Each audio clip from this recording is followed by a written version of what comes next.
तो स्टूडेंट्स, हम बात कर रहे थे टर्मिनोलॉजीज ऑफ बेसिक अकाउंट्स के बारे में। तो यहाँ पर मैं आपको जो पॉइंट्स डिस्क्राइब कर रहा था वो थे कि कौन कौन से ऐसे बेसिक वर्ड्स होते हैं जो अकाउंट्स में ज़्यादातर यूज़ होते हैं। तो जिसके लिए हम बात कर लेते हैं इनकम्स की। तो अगर इनकम की बात करें तो इनकम किसको कहते हैं, कैसे हम निकालते हैं इनकम। इनकम होता है difference between revenue and expenses. तो कैसे इसको जस्टिफाई करती है हमारी ये इक्वेशन, मतलब ये एक मैथमेटिकल फॉर्मूले की तरह आप समझ सकते हैं कि इनकम तब होगी जब रेवेन्यू में से हम माइनस करेंगे एक्सपेंसेस को, तो तब हमारी जो है आंसर जो आएगा वो इनकम आएगा। लेकिन वहाँ पर एक पॉइंट है, वो पॉइंट ये है कि रेवेन्यू ग्रेटर होना चाहिए, ठीक है, यानी कि पॉजिटिव आंसर आना चाहिए। यहाँ पर आपका पॉजिटिव आंसर आएगा तो इनकम है। लॉस तब आता है जब आपका आंसर नेगेटिव आता है। तो जब आप रेवेन्यू में से अपना एक्सपेंस माइनस करते हैं तो यहाँ पर नेगेटिव आंसर आता है। तो ये चीज़ आपको बहुत ज़्यादा ध्यान रखनी है, ठीक है। तो मैं बात कर रहा हूँ कि इनकम और लॉस किस तरह से हम डिफाइन करते हैं अकाउंट्स के अंदर। तो ये वो पॉइंट्स हैं जो आपको जानने चाहिए, जो आपके लिए जानना ज़रूरी है। इसके साथ ही कुछ और पॉइंट्स हैं जो मैं यहाँ पर लिखता हूँ। तो हम बात करते हैं सेल्स की। तो सेल्स से यहाँ पर मतलब होता है सेल्स ऑफ गुड्स या फिर सर्विसेज, ठीक है। बात करते हैं परचेजेस की। तो परचेज से मतलब होता है परचेज ऑफ गुड्स या फिर सर्विसेज। तो मतलब सेल अकाउंट, परचेज अकाउंट हम तब बनाते हैं जब हम गुड्स से सर्विस की सेल करते हैं। परचेज अकाउंट तब बनाते हैं जब हम गुड्स से सर्विस की परचेज करते हैं, ठीक है। आगे बढ़ते हैं।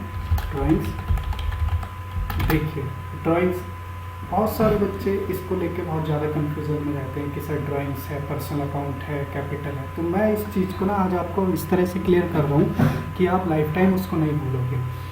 देखिए, जब भी बात होती है ड्राइंग्स तो आपको कुछ भी नहीं सोचना है, सीधा सीधा माइंड लगाना है कि ऑनर ने पर्सनल यूज़ के लिए चीज़ें निकाली। सिंपल, कोई बैंक विड्रॉ की बात नहीं हो रही है, यहाँ पर कैश विड्रॉ की बात नहीं हो रही है। सीधा जब भी ड्राइंग्स की बात हो रही है मतलब ऑनर ने पर्सनल यूज़ के लिए चीज़ें निकाली है। यहाँ हम लिखते हैं इसको विड्रॉ और पर्सनल यूज़ बाय ऑनर, ठीक है। सो यहाँ पर जो है पर्सनल यूज़ के लिए अगर ऑनर ने कुछ निकाला है, किस चीज़ को निकाल सकता है ऑनर? फॉर गुड्स या फिर कैश। या तो वो कैश बैंक से निकालेगा या वो कैश अपनी कंपनी के कैश से निकालेगा। अल्टीमेट जो पर्पज़ है वो है पर्सनल यूज़। तो ड्राइंग्स को याद करने का तरीका आप सीख लीजिए, पर्सनल यूज़। उसके अलावा यहाँ पर आता है डायरेक्ट एक्सपेंसेस। तो डायरेक्ट एक्सपेंस को याद करने का तरीका, डायरेक्ट एक्सपेंस के लिए क्या डेफिनेशन है? The expenses which are imposed till manufacturing of goods. अगर हम बात करें कि डायरेक्ट एक्सपेंस जो होते हैं उनको हम कैसे पहचान सकते हैं, तो सिंपल सा तरीका है कि आप मैन्युफैक्चरिंग तक जितने भी खर्चे करते हो वो सारे डायरेक्ट कैटेगरी के आते हैं। अगर हम यहाँ पर कॉस्ट अकाउंट को थोड़ा सा साइड में रख के बात करें तो सिंपल डेफिनेशन ये है। अगर आप कॉस्ट अकाउंटिंग के पॉइंट से जानना चाहते हैं, ऐसे स्टूडेंट जो सीए की तैयारी कर रहे हैं, सीएमए की तैयारी कर रहे हैं, वो अगर डायरेक्ट एक्सपेंस को समझना चाहते हैं तो उन्हें कॉस्ट अकाउंटिंग की डेफिनेशन पे ज़्यादा फोकस करना चाहिए। तो कॉस्ट अकाउंटिंग की डेफिनेशन ये कहती है कि डायरेक्ट एक्सपेंस वो होते हैं जिनको हम डायरेक्टली एलोकेट कर सकते हैं अपने गुड्स एंड सर्विसेज पे, ठीक है। तो इस तरह से उनको ध्यान रखना है। यहाँ पर पॉइंट है इनडायरेक्ट एक्सपेंस का। तो अब हम बात कर रहे हैं इनडायरेक्ट एक्सपेंस को लेकर। तो the expense which are after which incurred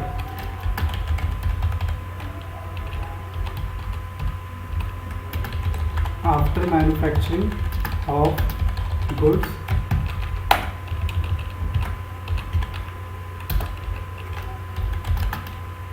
but before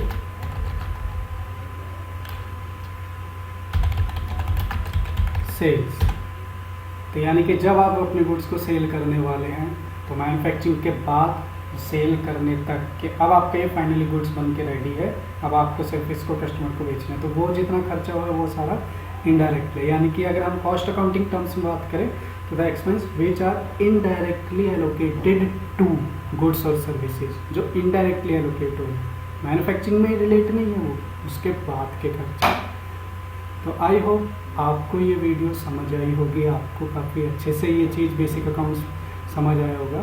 तो एक बारी मैं आपको इसका क्विक लुक दिखा देता हूँ कि हमने आज की क्लास में क्या क्या सीखा है। हम आज की क्लास इसलिए सीख रहे थे क्योंकि यहाँ पर हमारे पास टैली के अंदर आता है अकाउंट्स में एक पोर्शन आता है लेजर के अंदर। देखिए लेजर आप बनाते हैं तो यहाँ पर ग्रुप आता है, यहाँ पर उसका बैलेंस शो होता है, ठीक है। तो मैं आपको पहले से एक लेजर बना हुआ है वो दिखा रहा हूँ। जैसे मैंने ये लेजर बनाया टोल चार्जेस अकाउंट का, जिसको डायरेक्ट एक्सपेंस में डालना है, ये है डेबिट। तो मुझे आपको ये बताने के लिए कि डायरेक्ट एक्सपेंस क्या होता है, डेबिट क्रेडिट क्या होता है, ये वीडियो मैंने आपके लिए बनाई है, ठीक है। सो इस चीज़ को मैंने एक्सप्लेन करने के लिए वीडियो बनाई है। साथ ही साथ आपको बताया अकाउंट और अकाउंटिंग में डिफरेंस क्या होता है। तो अकाउंटिंग जो कि एक प्रोसेस होता है, recording of transaction and classify and summarising them, किस लिए, ताकि हम फाइनल अकाउंट में रिजल्ट देख सकें। साथ ही साथ अकाउंट्स किसको बोलते हैं ये मैंने आपको समझाया। तो अकाउंट हर एक इंडिविजुअल चीज़ का बनता है, उसको अकाउंट्स बोलते हैं, ना कि अकाउंटिंग। बात करते हैं इसमें फाइनल अकाउंट की। तो जो फाइनल अकाउंट वाला पोर्शन है वो आपने सीखा है। फाइनल अकाउंट वाला पोर्शन आपने इसलिए सीखा है बिकॉज फाइनल अकाउंट क्या क्या होते हैं ये आपको याद करना है। आगे जब आप किसी भी कंपनी में काम करोगे, किसी भी ऑर्गेनाइजेशन में काम करोगे, आपसे ये सवाल पूछा जाता है कि फाइनल अकाउंट्स के बारे में बताइए, तो आप वहाँ पर ये आंसर कर सकते हो कि ट्रेडिंग अकाउंट क्या होता है, क्यों बनाया जाता है, प्रॉफिट एंड लॉस अकाउंट क्या होता है, क्यों बनाया जाता है, बैलेंस शीट क्या होती है, क्यों बनाई जाती है, ठीक है। अब बात करते हैं रूल्स ऑफ अकाउंट्स की। तो रूल्स ऑफ अकाउंट्स की बात करें तो यहाँ पर जो रूल्स ऑफ अकाउंट्स है वो सिर्फ ये है कि हमें जो अकाउंट्स को डेबिट या क्रेडिट करना है उसके लिए क्या रूल है। तो उसके लिए रूल होता है उसके नेचर के हिसाब से। तो नेचर में 3 तरह के अकाउंट्स होते हैं जो आपने देखा है यहाँ पर, रियल अकाउंट, पर्सनल अकाउंट है, नॉमिनल अकाउंट, ठीक है। तो रियल अकाउंट, पर्सनल अकाउंट है, नॉमिनल अकाउंट, जिनको आप यहाँ पर देख के पढ़ सकते हैं आराम से। रूल की बात करें तो रूल्स है यहाँ पर, रियल अकाउंट का debit what comes in credit what goes out, personal account का debit the receiver credit the giver, और नॉमिनल अकाउंट का debit all expenses and losses credit all incomes and gains. तो यहाँ पर ये पॉइंट हमारा cover होता है, ठीक है। साथ ही साथ हमने यहाँ पर सीखा बेसिक टर्म्स, उनकी यूज़ होने वाली। अच्छा, ये जो ऑल्टरनेट रूल्स मैंने लिखे हैं ये उन बच्चों के लिए काफ़ी हेल्पफुल है जो बच्चे कॉमर्स बैकग्राउंड के नहीं हैं, तो वो इस चीज़ को याद करके काफ़ी आगे बढ़ सकते हैं। अगर वो ये पॉइंट भी याद कर लेते हैं तो उनके लिए अकाउंट में एंट्री पास करना, लेजर बनाना काफ़ी ईजी हो जाएगा कि भाई एक बार पहचान लिया कि एसेट्स है डेबिट, एक बार पहचान लिया कि एक्सपेंस है डेबिट, अनटिल अगर कोई वहाँ एडजस्टमेंट ना हो तो।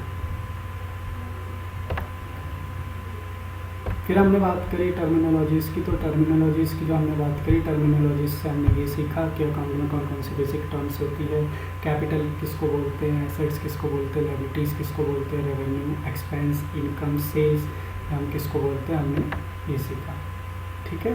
साथ ही साथ हमने सीखा purchase, drawings, direct expense, indirect expense, ठीक है। तो हमने ये चीज़ें यहाँ पर कवर कर ली है। तो आई होप आपको ये समझ आया होगा काफ़ी अच्छे से।